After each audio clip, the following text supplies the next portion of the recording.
let's get started. Chapter 12, Critical Thinking and Clinical Decision Making. Paramedic School. Here we go. So our introduction. So day-to-day responsibilities of a paramedic we're going to kind of talk about. So quickly recognize and identify the problems that the patients are experiencing. We want to establish clear priorities for patient care based on those situations that we find. We want to talk about creating an actionable plan tailored to the patient's needs, and then carry out that care efficiently and effectively. So talking about cookbook medics, why that doesn't work. Blindly following a step-by-step instruction without adapting them to the situation, very ineffective. Patients often present with symptoms that don't fit the textbook. Maybe you've seen a few of them. In pre-hospital care environments, they change rapidly. We have to be able to adapt to those changes. Scenes can be unpredictable, unstable, unsafe, which makes flexibility crucial. And then we have to be able to use critical thinking skills to ensure that our care matches the patient's specific needs. All right, let's talk about some steps here. So gathering, evaluating, processing information. So one of our first keys to being an effective paramedic is our ability to gather, assess, process all of those things, information very quickly and very accurately. You need to have some good, strong communication skills to obtain information from a wide variety of patients, including people from different age groups. So maybe we're talking about children or elderly, individuals with varying levels of education and health literacy, meaning if we use all those big words that we learned in paramedic school or you learned when you're doing your CEs, people may not be able to understand those. So when we talk about patients who may struggle to communicate effectively due to drug or alcohol use, even language differences, hearing, speech impairments. So we're going to use all of this information to develop a plan. So you're going to use your communication skills and clinical judgment to verify the accuracy of the the information that you collect on that patient. And then remain as objective as possible when you evaluate that data that you've gathered, creating a treatment plan that aligns with their condition and their needs as well. And then evaluating and processing information. So we want to take notes from all the details from various sources, such as the scene.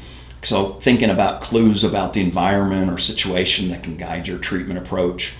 Our patient, so direct input from them, symptoms, overall condition, and then bystanders, so additional context. So kind of give us some ideas or some clues about maybe the events leading up to the incident, even the patient's history, that if the patient cannot communicate it, or maybe they're not completely honest. Then we need to be able to carefully distinguish between reliable and unreliable information. So, we'll use our training and judgment to assess the credibility of each of these sources, and then identify some inconsistencies that might signal invalid or incomplete data. So we'll combine and process all that valid information to create a clear picture, connect the pieces of data to guide our decisions, and then prioritize clinical findings to shape your treatment plan. Some of that might think like, the old 2-beer thing. So they only had 2 beers, however, they can't stand up straight and every word is slurred. Sometimes things that we're told don't exactly match what we're seeing. So then we're talking about here gathering, evaluating, synthesizing information. So kind of what's listed here is we're going to synthesize some information for a 64-year-old man with some chest pain. So they are type 1 diabetic since childhood, smoking since high school, COPD, diagnosed in their 50s. What's going on is they now report chest pain, adding a new layer to their pre-existing conditions that we just listed. So kind of those steps for synthesis. Evaluate the comorbidities. So what are we talking about with comorbidity? I keep saying comorbidity is having 2 or more chronic diseases or conditions simultaneously. So we talked about diabetes, we talked about COPD. We know diabetes is closely tied to some circulatory complications. It can often contribute to vascular diseases. And then COPD impairs gas exchange. So we know that can lead to hypoxia or low oxygen and hypercarbia or high CO2. So let's talk about considering interactions between these conditions. Diabetes and vascular disease can impair blood flow, making it harder for oxygen to reach the heart muscle. And then COPD further compromises oxygen delivery due to poor gas exchange in the lungs. Now, both of these conditions amplify the risk of ischemia, or that lack of blood flow, potentially resulting in an MI, myocardial infarction, or a heart attack. So when we talk about synthesizing information, we want to acknowledge the combined impact. So, I have a patient with compromised circulation, impaired oxygen exchange. Chest pain could be due to part of the heart not receiving enough oxygenated blood, potentially indicating ACS or acute coronary syndrome. So the focus is going to be on treating the root cause, but we do want to consider how each of these conditions can contribute to the current emergency. And then we come up with our action plan. So really what we're talking about kind of our treatment priorities, and ACS kind of starts to rule out these other things, and not rule out, it's not a good word.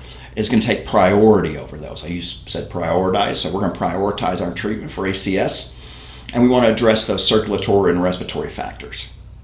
So we want to work to prevent further damage to the heart by ensuring oxygen delivery and appropriate circulation. So this example kind of demonstrates some synthesis where you might combine the details of their medical history and current symptoms to form a clear and actionable plan. So we always want to look for those multiple conditions that interact to create maybe that life-threatening situation. And then developing and implementing a treatment plan. So second cornerstone of being an effective paramedic, ability to develop and carry out a treatment plan. Steps to create a treatment plan. So first thing we're going to do, we're start by identifying the primary problem by focusing on that chief complaint. So we're going to establish our working diagnosis, most likely condition based on our findings, and our treatment plan should follow our protocols or our standing orders to ensure consistency and then quality care. Now, when we start talking about diagnoses, we've got a couple different things we talk about, a differential and then a working. So this is a list of, the differential is a list of all the possible conditions or illnesses that explain your patient's symptoms and assessment findings. Essentially what we're kind of thinking is it's a what could be list. And then our working diagnosis. This is the most likely diagnosis from your differential list. It becomes a foundation of your treatment plan. So for example, if the patient presents with chest pain and findings point strongly to a heart attack, an MI becomes your working diagnosis. So you always want to treat your treatment plan on evidence from your patient's assessment, guided, of course, by your protocols, as we always say, your local protocols. As more information becomes available, then we adjust it accordingly to provide the most effective care. So that differential diagnosis can be really important, especially when we start talking about like altered mental status, AMS, because you have everything from stroke to overdose to hypoxia and sugar issue and lots of things. So we start ruling some of those things out and start finding some things that more line up with what we're seeing. Now, the role of protocols and standing orders. Protocols or standing orders, they kind of provide that framework for delivering consistent care to patients with specific illnesses, injuries, or even behavioral conditions. And then these guidelines outline performance parameters, so what treatments you're allowed to perform independently versus those requiring prior medical control. And then it also gives us an idea of when to contact medical control. So specific circumstances might require you to contact your medical control when you're required to do an additional, to perform a specific intervention or additional authorization for care. Now, what's the purpose of them? Protocols ensure that standardized approach to patient care, promoting quality care in alignment with regional, state, or even national standards. They act as a safety net to guide paramedics and maintain consistency across them. Now, they do have some boundaries. So protocols also serve to prevent medical control from ordering treatments that are beyond your scope of practice or beyond your scope of training, also beyond what's available in your unit, maybe supplies or medications. There are some limitations to protocols. They often don't address vague complaints, so symptoms that don't fit neatly into kind of those standardized categories. So thinking about like generalized weakness or non-specific pain, and then really complex cases as well. So we're thinking about more of a patient with multiple conditions requiring more nuanced care plans. And then there's the atypical cases. So you got to use your clinical judgment and combine multiple treatment approaches when protocols don't fully address the patient's needs. In these situations, communication with your medical control is going to be pretty important. And that's really a big part of what we're doing nowadays, is seeing these patients with multiple things going on, multiple comorbidities that have things, that one thing is affecting something else, which might affect something else, and they have 6 or 7 different diagnoses going on. We have to do some critical thinking to make those judgment calls. So third key, effective paramedic practice is applying sound judgment, making independent decisions based on the situation at hand.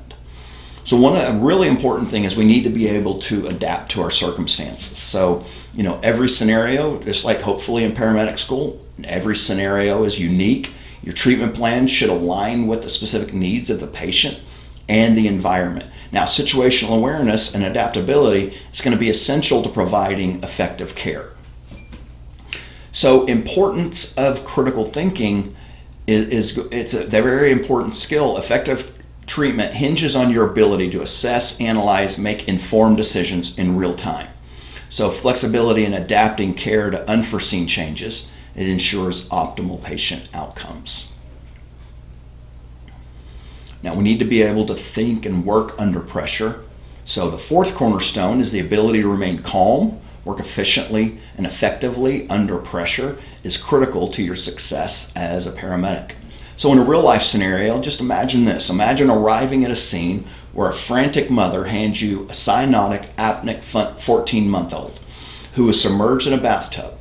Now, in such high stress situations, your ability to apply both knowledge and clinical skills determines the outcome. So some of those kind of essential abilities that we need to be able to do: maintain our calmness, so stay calm, maintain composure in chaotic environments to ensure clear thinking and decision making, analyze quickly, evaluate the situation rapidly to determine the best course of action, and then of course act effectively. So perform those necessary interventions swiftly and accurately to prevent further deterioration. Now, when we talk about the range of patient conditions, we're talking about patient conditions, we're kind of determining whether that patient is sick or not sick. So the first step to that, decide whether the patient is not sick, is we need to quantify for severity. So for patients who are sick, evaluate how sick they are to guide your care for decisions, for decision making that you're going to be doing. So assessment will influence the care you provide. So at the scene, immediate interventions to stabilize the patient, and then during transport, good continued monitoring, advanced care en route to the hospital. Now there's challenges with all of this, challenges with multiple patients. Handling multiple sick or injured patients requires prioritization and effective resource management. So think if you're on a mass casualty or something, a big car crash, or here in Oklahoma, tornadoes, obviously, you've got to figure out who is sick and not sick and work on the most sick. Triage becomes essential to ensure the most critical patients receive care first. And then complexity with infants, obviously. Assessing infants is going to be way more difficult due to their unique anatomy and physiology. Emergencies involving infants are less common, but often more critical, requiring focused attention and quick action. Critical thinking and clinical decision making.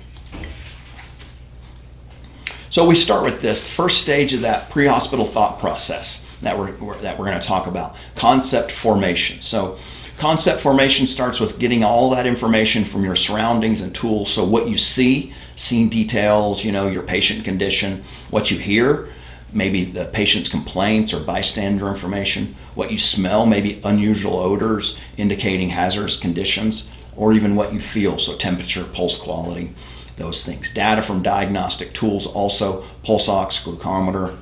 Now, situational awareness as you arrive is going to be pretty important, obviously, but you begin gathering information immediately. When you roll up to the scene, observing the scene for hazards, clues, anything that could compromise safety, and then look for indicators of the mechanism of injury or the nature of illness really just to kind of guide your next steps. Scene evaluation, priority is always first. So safety first. Ensure the scene is safe for you, your crew, your patient. Assess the patient's presentation. So do they look frightened, uncomfortable, critically ill? What's their LOC? What's their level of consciousness? Are there any apparent signs of distress or immediate life threats? And then we'll perform a primary survey. So obviously our A, B, C, D's, and E's. So airway, breathing, circulation, disability. Remember, disability assess neurological status, including the LOC, pupil reaction. Then we want to expose our patient. And then secondary assessment and identifying our chief complaint. So once those immediate threats are managed, conduct a more thorough evaluation. Determine what the patient's chief complaint, so what they perceive as the main issue, and I stress that what they perceive, that may or may not be the real issue that we're there for. Gather our detailed information about their medical history, current situation, so our sample. Ask about their kind of their emotional state, so their affect, to kind of gauge their mental and physical responses to the event. And then getting our vital signs, our clinical test results. So, we want to record our baseline vital signs, heart rate, respiratory rate, blood pressure, all of that, O2 saturation, pain level, and then performing our clinical tests, so a relevant clinical tests, glucometry or maybe pulse ox. So that's going to kind of start to help guide our treatment. And then data interpretation. So what is it? Second stage of critical thinking. It's where you evaluate all gathered information and work towards forming a conclusion about the patient's condition. So what does it require when we start talking about gathering this information? It does require a strong understanding of the body system. So A and P starts to kick in here, pathophysiology, that knowledge of how the body responds to complications and illness. So think about like shock with the pulse rate increasing, trying to maintain, MAP and trying to maintain blood pressure. Experience and education from your previous training. So think everything from school to when you're running calls as EMTs and things that you've seen and continuing education that you've done.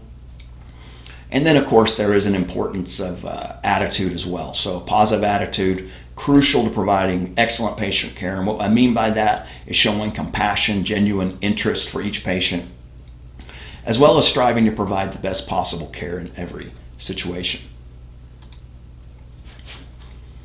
So, application of principle. What is the application of principle? Third stage of the critical thinking process, where you start turning your assessment findings into action. So from field impression to working diagnosis. Your field impression, remember, is your initial understanding of the situation. That evolves into a working diagnosis. That working diagnosis, kind of that tentative conclusion about the patient's condition. And this becomes kind of the main focus of your treatment efforts. So then you move on to treatment planning. It's planned by your protocols, by your standing orders. And then reflection. So sometimes this can be a little bit hard to do, as well as some of the next steps. But the fourth stage is going to be of the critical thinking process is that reflection. So it involves treating the patient while continuously monitoring the effects of your interventions. So what I mean by that is sometimes people can really get tunnel vision into thinking that it's one particular thing and it's not. So we have to be able to shift gears and move on with other things. So by doing that, by doing periodic evaluations, that will hopefully help us to realize where we were headed was not the right direction, but it can kind of shift gears and start moving into the right direction. And then we adjust our approach with that. So if they don't improve, then we reevaluate your working diagnosis, consider additional interventions that may be better to address the problem. And the last point is that one I've already touched on, avoiding tunnel vision. So stay open to all possibilities rather than focusing on just one. So that's kind of where we talked about our altered mental status, because we're sure that they're having a stroke, but maybe we forgot to check the blood sugar, and then you check the blood sugar and you see that it's 26, and that can certainly cause some of those same signs and symptoms. Reflection on action. So what is that? Final stage in the critical thinking process. That occurs after the call is over, and that's where I'm saying things get a little bit harder. So reviews, run critiques, debriefings. Not many of us like to admit that we were wrong. However, this is an important step because we're taking care of people. So the purpose of this, analyze how you gathered and processed the information during the call. Evaluate the decisions that you made and their outcome. One of the most important parts of this is going to be learning from the experience. So use the review to identify areas for improvement. Acknowledge any mistakes or missed opportunities, and then recognize better alternatives for future situations. Importance of an open attitude. Maintain a mindset focused on growth and learning, not just that you were wrong, not just taking everything as a critical critique. Accept constructive feedback as a way to enhance both personal and professional skills. By doing that, it gives you a lot of long-term benefits. So it provides you the chance to improve your clinical thinking, refine your decision-making abilities, and then evaluate the quality of patient care for your future calls. Now, some key elements in critical thinking and clinical decision-making: foundational knowledge. Strong understanding of A&P and patho is essential for interpreting patient conditions and planning effective treatments. Data gathering. Focus on that key data, the ability to prioritize specific and multiple elements of data. That ensures attention is given to critical details without losing sight of the big picture. And then navigating medical ambiguity. So effectively identifying and addressing uncertainty. That allows for adaptable decision making in some complex or maybe even just an unclear situation.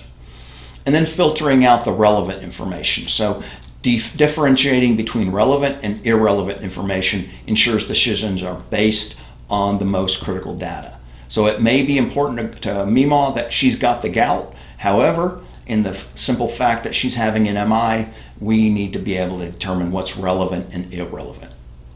And then, we're going to draw from our prior experience. So comparing similar situations, if, this one time, or you've seen a pattern in some similar cases in an MI, then that can help you aid you in faster and more accurate clinical assessments. And then evaluating contrasting scenarios. So the ability to compare and contrast different patient presentations helps refine the working diagnosis and treatment plan. And then communication and reasoning. So clear articulation of clinical reasoning and constructing logical arguments ensures accurate communication with colleagues, patients, and then other medical professionals as well. Now, from theory to practical application. So adapting to unique call circumstances. So every emergency call is different. That's why many of us really like this job, is because everyone is different. But the thing it does require adjustments based on the specific variables and then the dynamics of the call. Call variables impact your management, so necessitating flexibility in care and decision making. Managing personal reactions to stressful scenes. So develop some mental resilience to handle extreme emergencies by enhancing mental conditioning to stay composed. So just talking yourself through it, focusing on what's important. Honing your practical skills to build confidence. If the first time that you've done a needle decompression is on a real person, you didn't practice it in the lab, that can be a pretty intimidating thing. Or if you went out and did your clinicals and you missed every tube, you didn't work on your technique, and now you're a released paramedic and they're counting on you to get that endotracheal intubation. It may kind of mess with your brain, with your psyche. And then some key performance boosters. So muscle memory from repetitive practice improves technical proficiency under that pressure that we're talking about. And maintain to focus on the patient. Make clinical decisions with clarity. And then a checklist for effective thinking under pressure. So scan your scene, pause briefly to organize your thoughts and plan of action. Move forward with your decisions. Make a decision. One of the worst things you can do is not to make a decision. Even if it's the wrong decision. Sorry, that keeps happening. Move forward with your decision. So even if it's the wrong decision and you are able to correct it, that's way better than just sitting around and not making a decision. Stay calm and composed while maintaining awareness of the overall situation, and then reassessment. Reassess your patient regularly. Taking it to the streets. I should play the video of that song. If you've ever heard it, you may or may not like it anyway. So the 6 R's of clinical decision making: read the scene, read the patient, react, reevaluate, revise the treatment plan, and review performance. So read the scene. Start by conducting a comprehensive evaluation of the scene. So as you're rolling up to a car crash on the highway, where's the safe areas? Where's not a safe area? Where are you going to stage? All of the different things. So key elements to reading the scene: safety, environmental conditions, immediate surroundings, so note any threats or barriers near the patient; access and egress, so how you're going to get in and how you're going to get out; MOI or NOI, so determine what caused the injury or condition based on evidence of report or reports. You can roll up on a call that looks like just a simple car crash, and it could be because they had a stroke or a sugar issue or even a heart attack. So it's really easy to kind of go in and thinking about mechanism of injury. However, they've got other issues. And then additional scene size up considerations. So environmental assessment, we're talking about nearby objects or terrain that could assist or hinder your treatment. Maybe eyewitnesses, trying to get some information from them as well. Read your patient. So establish a rapport. Greet them with an appropriate gesture, such as maybe a handshake. If the patient responds and interacts appropriately, it suggests they probably have a GCS of 15. Observe your patient. Look for key indications of their condition. So their LOC, level of comfort or discomfort, so they look visibly distressed or calm. Skin color, so note any pallor, cyanosis, unusual hues of their skin tone. Position, observe the patient's lying down, sitting. Maybe they're sitting in a protective posture. Their work of breathing, so are they breathing really hard or everything looks good to go? Deformity or asymmetry, visible signs of abnormalities or injuries. And then communicate with your patient. Ask questions to identify their chief complaint, medical history, events leading up to the illness. Get on with your physical exam. So all of that, get their skin color, their temp, listen to some breath sounds, airway patency, breathing adequacy, address immediate life threats. So prioritize and manage threats to your ABCDEs. Get those things taken care of. Monitor vital signs, obviously. You always want to try to get two sets of vital signs. 3 is better if you have a critical patient. One thing I always ask and encourage is that you get a set of vital signs. Just talking about blood pressure, it's really easy just to put them on the monitor and get that, but try to get it manually. And then react. Prioritize immediate action. Address and manage all life-threatening conditions as your first priority. Develop you a differential diagnosis. So what we're saying is consider potential causes of their symptoms to create a differential diagnosis. So kind of listing of all those possible things.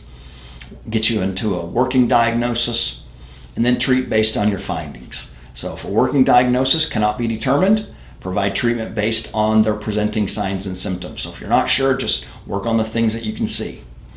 Reevaluate, assess the effectiveness of the interventions. Maybe you need to change go move into advanced airway management because what you're doing is not working, or whatever. Avoid treatment tunnel vision. So don't get stuck in that just quote treatment mode, fixating on one course of action. Stay adaptable. Incorporate findings from secondary assessments into your ongoing primary survey. Now revise your treatment plan. We need to be able to be adaptable to new information when we're talking about our treatment plan, and be prepared to change things if you have some additional information or patient responses maybe. So maintaining flexibility is going to be really important within this. And then review performance. So reflect on the call. What went well? What could be improved? What mistakes to avoid in the future? I always encourage, and I tried to do it a lot when I was running calls full-time, was to talk about the call afterwards. What did we do right? What could we have done better? Maybe we could have parked better. Maybe we could have extricated better, whatever. But use that review as a chance to enhance your skills. So it's a learning opportunity. Your knowledge, your decision-making for future calls. And then there's some different review formats. It can be anything from a formal like CQI, where cases are evaluated in depth, or a debriefing, such as after a cardiac arrest or challenging case. Informational conversations. So have discussions with your partners or colleagues to reflect and share insights. And there we go. That's the end. So we'll see you next time.